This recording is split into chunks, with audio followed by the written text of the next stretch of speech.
Welcome to a journey into the heart of one of history's most compelling and elusive legends, El Dorado, the lost city of gold. For centuries, this myth has driven men to madness, fueled exploration, and shaped the destiny of an entire continent. We begin by setting the stage for this grand narrative, examining the origins of El Dorado and why this golden dream captivated the world. The enduring myth of El Dorado is more than just a fairy tale. It is a siren call to adventure, a testament to human greed, and the ultimate symbol of the unexplored mysteries hidden within the Amazon. The legend didn't start as a city, but as El Hombre Dorado, or the Gilded Man, a Muisca chieftain who ritually covered himself in gold dust and offered treasures to a sacred lake. Over time, this evolved into the myth of a lost metropolis entirely constructed of gold. For our American audience, understanding this context is crucial. The search for El Dorado became a driving force behind European colonization and expansion, directly impacting the histories and imaginations of all the Americas. Now, let's travel back to the 16th century and examine the first desperate searches fueled by the Spanish hunger for gold. The arrival of the Spanish in the New World coincided with the fall of rich empires like the Incas. The discovery of such wealth immediately ignited the belief that even greater, undiscovered treasures must exist, the ultimate prize being El Dorado. Early expeditions, including those led by Gonzalo Pizarro and Francisco de Orellana, launched from Andean strongholds. Though they failed to find the city, their grueling journeys mapped vast, unknown territories and cemented El Dorado's existence in the global imagination. As the initial, more accessible locations proved fruitless, the mythical city was perpetually pushed further into the deepest, most impenetrable regions of the Amazonian interior. The legend transformed from a specific location to a generalized mystery of the jungle.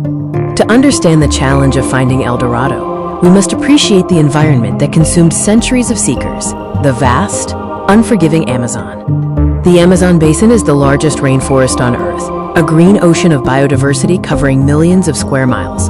Its sheer scale and complexity make it the perfect hiding place for any lost civilization, ensuring its secrets remain tightly guarded. Historical barriers included the suffocating humidity, dangerous wildlife, rampant diseases, and, above all, the presence of sophisticated, often hostile indigenous tribes who fiercely defended their territories against European intrusion. The search for El Dorado wasn't limited to the 16th century. It continued to draw adventurers, scholars, and madmen well into the modern era. Perhaps the most famous English seeker was Sir Walter Raleigh. Driven by the need to secure a golden empire for England, his obsessive search for El Dorado in the Guianas led to ruin and eventually his execution. In the early 20th century, British explorer Percy Fawcett launched his doomed mission to find City Z, his own version of El Dorado. Fawcett, his son, and their companion vanished in 1925, cementing his place as a tragic symbol of the jungle's hold on lost secrets. While the Golden City remains elusive, modern technology and archaeology are revealing that the idea of a lost civilization in the Amazon might not be just a myth. Decades of research have uncovered compelling evidence of complex, pre-Columbian societies that thrived in the Amazon, contradicting the long-held belief that the ecosystem was too fragile to support large, settled populations.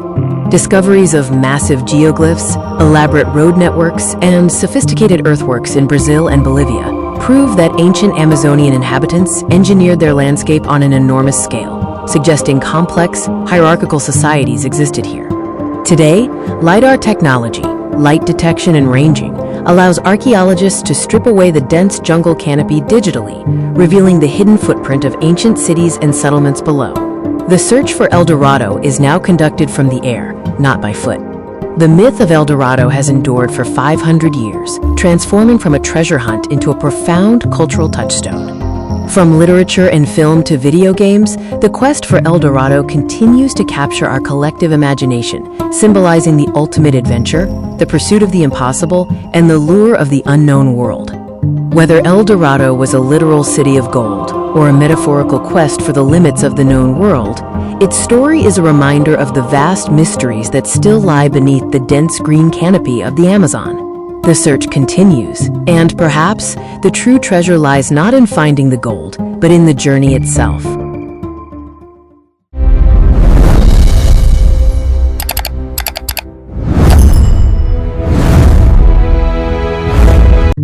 For centuries, it has haunted the imaginations of explorers, monarchs, and dreamers. El Dorado, the lost city of gold. But what if the greatest treasure wasn't a city at all, but a myth born of misunderstanding and greed? This is the story of an enduring quest, a journey into the heart of South America to uncover the truth behind the legend that drove men to madness and nations to war. Our story begins deep within the emerald expanse of the South American continent, a land of soaring mountains, impenetrable jungles, and rivers that twist like golden serpents. The irresistible myth was simple: a city hidden away from the world, where streets were paved with gold, temples shimmered with jewels, and wealth beyond measure awaited discovery. This tantalizing promise ignited a centuries-long obsession, leading to countless expeditions, massive loss of life, and the relentless pursuit of a dream that often turned into a nightmare. To understand the search, we must first go back to the source, and the initial spark that set the whole world ablaze with the idea of El Dorado. The true genesis of the legend lies with the Muisca people, residing in the high plateaus of modern-day Colombia. Their traditions included a sacred ritual centered around a leader known as El Dorado, the Gilded Man. In this ceremony, the newly appointed chief would cover himself in gold dust and, from a ceremonial raft, cast offerings of gold and emeralds into the sacred Lake Guatavita, appeasing the water god. When the Spanish conquistadors arrived, they heard stories of this wealthy ritual and, through the lens of their European greed, misinterpreted the ceremony as a city. The chase was on. From Francisco Pizarro's men to Francisco de Orellana, the jungles and mountains were littered with Spanish attempts. Maps traced their desperate routes through the unforgiving terrain of Colombia, Venezuela, and Brazil. The reality was harsh. Expeditions faced disease, starvation, constant conflict with indigenous groups, and the sheer hostility of the Amazonian environment. The jungle consumed countless lives in the name of gold. While the Spanish mostly defined the early search, an English figure would cement the myth in the global imagination: Sir Walter Raleigh. In the late 16th century, Raleigh sailed into the uncharted territories of modern-day Guyana and Venezuela, claiming to have found tantalizing clues to the great city of Manoa, which he equated with El Dorado. Raleigh's exaggerated writings, published across Europe, transformed El Dorado from a mere Spanish tale into a fixture of English ambition, fueling dreams of New World wealth and colonization for centuries to come. In the centuries that followed, the search became less about finding a glittering palace and more about archaeological and anthropological context. Today, scholars largely agree. The City of Gold was a cultural misinterpretation. The treasure wasn't a fixed metropolis, but a transient ritual of offerings, a ceremony performed by the Muisca. Lake Guatavita in Colombia remains the most compelling site associated with the myth. Attempts to drain the lake have yielded small gold artifacts, including the famous Muisca raft, a testament to the Gilded Man ritual. The search for El Dorado may be over, but its influence on our culture is far from finished. From literature like Voltaire's Candide to blockbuster Hollywood adventures, El Dorado persists as the ultimate metaphor for impossible wealth and the obsession it breeds. The real treasure of El Dorado was never the gold. It was the rich history, the enduring mystery, and the complex cultures of South America, a legacy far more valuable than any imagined city of gold.